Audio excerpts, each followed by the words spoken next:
大家好，歡迎翻到嚟幕後組。一本講幾隻豬、幾隻馬同埋幾隻羊嘅故事，點解會令全世界嘅權力者都感到恐懼？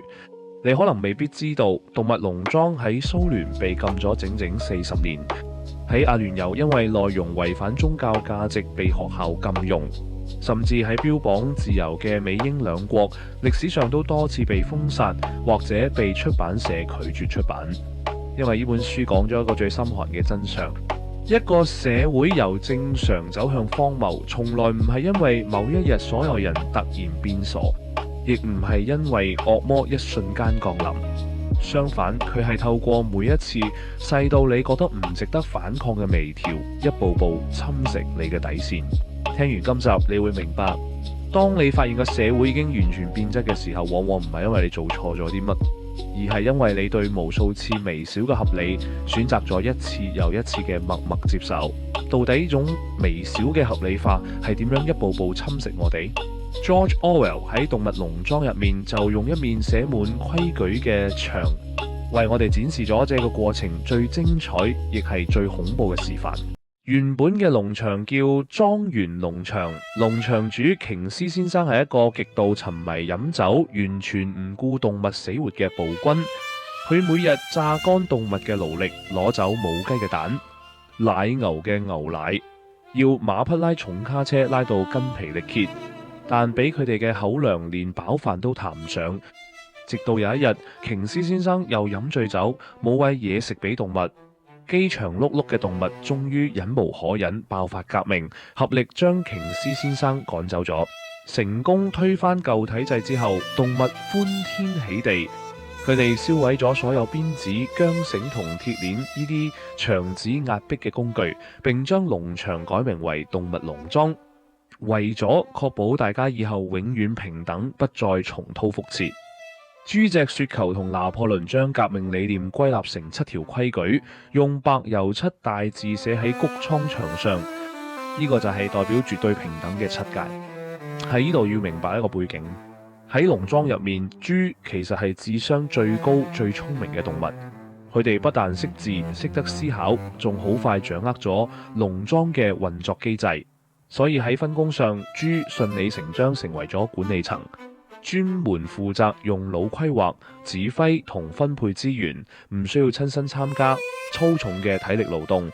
而其他動物亦覺得好合理，畢竟聰明人做管理，體力好嘅做勞動，聽落合情合理。喺呢7戒入面，第4條規矩寫得好清晰，所有動物不可睡在床上，因為床係人類享樂同階級嘅象徵。但隨住時間過去，豬隻開始搬入農場主瓊斯先生嘅大屋，甚至開始瞓上床上嘅軟墊。其他動物見到，開始喺私底下討論：咦，規矩唔係話唔可以瞓床咩？老馬克勞弗覺得好奇怪，跑去穀倉牆邊想確認條文，但當佢抬頭睇，發現牆上嘅字竟然變咗，所有動物不可睡喺有被單嘅床上。克勞弗揉揉眼睛，明明當初大家一齊寫嘅時候，完全冇被單這2個字。就係呢個時候，拿破崙身邊嘅首席公關發言豬尖叫者走咗過嚟。尖叫者係全農莊最識講嘢、最頂級嘅宣傳洗腦專家，口才好到可以將黑講成白，將死講成生。佢搖晃住佢條小尾巴走過嚟，用極其理所當然嘅語氣講：同志們，你哋該唔會以為我哋反對嘅係床本身啊？床只係一個瞓覺嘅地方，稻草堆本質上都係床。規矩真正反對嘅係人類發明嘅被單呢種奢侈品。我哋豬每日要用腦處理成個農莊嘅行政工作。如果我哋精神崩潰，瓊斯先生就會返嚟啦。你哋想瓊斯先生返嚟咩？一聽到瓊斯先生會返嚟，其他動物瞬間無言以對。佢哋喺內心盤算，為咗被單呢2個字去質疑領導，去搞到農莊唔和諧，好似好唔值得好。結果每個人都選擇咗默默接受。請大家細心諗下呢個過程，啲豬有冇拆走成條規矩？佢哋有冇宣佈豬可以打破規矩？全部都冇。佢哋只係喺原本嘅語句入面靜靜雞加咗2個字：被單。呢個就係最頂級嘅 salami slicing。如果啲豬第一日就宣佈由聽日開始，豬瞓大床，其他動物瞓泥地，動物們一定會起義反抗。但如果每一次只推進1%，將問題縮細到只係被單啫，使唔使嘈交？反抗嘅成本就會顯得極高，所有人就會選擇忍讓。睇完動物農莊呢一幕，你再睇翻我哋現實社會，就會發現依招簡直屢試不爽。想象一下，如果有人今日突然走過嚟同你講，由聽日開始，你嘅私隱要被全面監控，你講嘅每一句嘢都要被審查，你放假隨時要 off call 工作，你第一反應一定係極力反抗，因為呢個改變太劇烈，直接觸碰到你嘅底線。所以現實中嘅體制亦都好聰明，佢哋永遠唔會叫權力擴張做剝奪，佢只會叫自己做微調、優化或者臨時措施。一開始可能只係要你配合某一項微不足道嘅限制，例如為咗公眾安全登記一下個人資料，為咗共克時間稍為延長少少工作時間。但係最微妙嘅地方在於，當危機過去之後，讓渡出去嘅權利從來唔會自動退返俾你，相反呢個臨時措施會默默變成常態。10年之後，新一代嘅人長大，佢哋一出生面對嘅就係被微調過後嘅世界，佢哋會以為呢啲體制係呢個世界本來就有嘅正常運作模式。荒謬就咁樣喺無數次嘅唔差在呢一次嘅妥協入面，不知不覺變成咗天然嘅正常。不過講到呢度，你可能會諗，動物都有腦，就算條文被改咗，唔通佢哋完全唔記得原本條文係點咩？呢個就係動物農莊最精彩，亦係最令人毛管動嘅第二招，直接篡改你嘅記憶，令你自己懷疑人生。喺原著第8章發生咗一幕好荒謬嘅事。有一晚半夜12點，農莊突然傳出砰一聲巨響，所有動物驚醒，即刻跑去睇下咩事，發現發言豬尖叫者跌咗喺谷倉地下，身邊有一把折斷咗嘅梯子，一個翻倒咗嘅油漆桶，佢當時一身白油漆，狼狽不堪。動物們當時完全搞唔清發生乜事，只係扶佢翻去休息。直到第二日清晨，動物們再去睇嗰面牆，先發現關於飲酒嘅第6條規矩，不知不覺間由所有動物不可飲酒，變成咗所有動物不可飲酒過量。老馬盧佛明明記得當初革命時寫嘅明明係不可喝酒，完全冇過量呢2個字，但當佢跑去問尖叫者嘅時候，尖叫者完全冇心虛，反而用一種極度自信，甚至帶住3分威嚴嘅語氣反問：哈盧佛，你確定？定係你自己喺夢入面記錯咗？你有冇書面記錄啊？如果你冇記錄，咁就證明係你嘅大腦出咗問題，你受到咗敵人嘅思想污染。人嘅大腦其實比我哋想象中要脆弱得多。當成個環境嘅權威不斷重複同一套說辭，身邊所有同伴都因為驚而不敢質疑嘅時候，個體就會產生強烈嘅自我懷疑。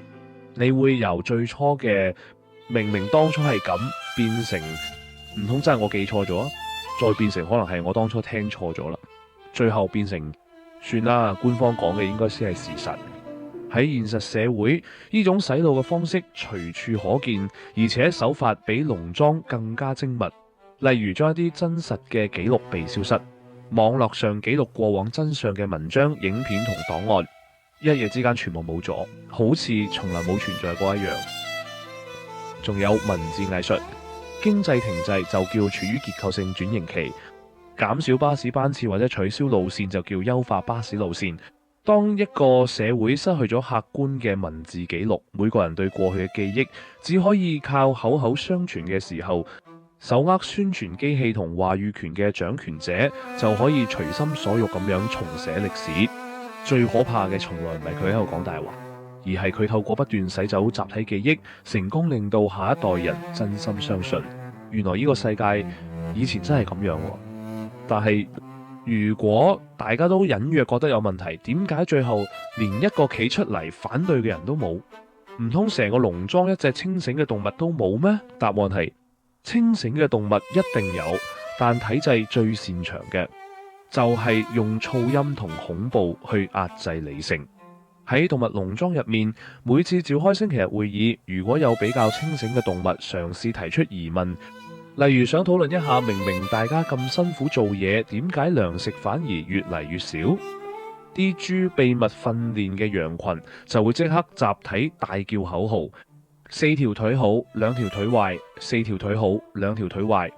羊群完全唔需要思考口號嘅意義，佢哋只需要大聲重複不斷咁叫。呢種鋪天蓋地嘅噪音會瞬間蓋過所有理性嘅討論，直到發問嘅人覺到頭痛、絕望，最後放棄思考為止。如果咁都未夠，已經掌握獨裁大權嘅拿破崙身邊仲有幾隻隨時準備咬人嘅巨型猛犬喺度露齒低吼。呢種噪音、洗腦加埋武力威脅，令到成個農莊嘅氣氛瞬間降到冰點。呢種情況喺現實中，大家一定唔陌生。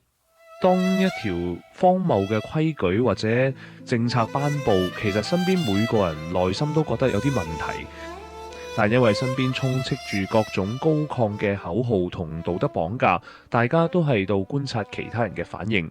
你見到身邊嘅人全部面無表情，一言不發，甚至有啲人為咗安全而跟住附和叫口號，你就會得出一個錯誤嘅結論。係咪得我一個覺得有問題？可能係我太多心啦。結果每個人內心都喺度鬧，但表面上所有人都喺度扮傻。當所有清醒嘅人都選擇唔出聲，出嚟指責荒謬嘅人，反而會被當成破壞和諧嘅麻煩製造者。集體嘅沉默同扮傻，就咁樣成為咗荒謬最穩固嘅推手。動物農莊嘅結局係成本書最震撼，亦係最諷刺嘅一幕。谷倉牆上嘅漆界最後被刷到一字不剩，淨係剩低最後一條神奇而荒謬嘅規矩：所有動物生而平等。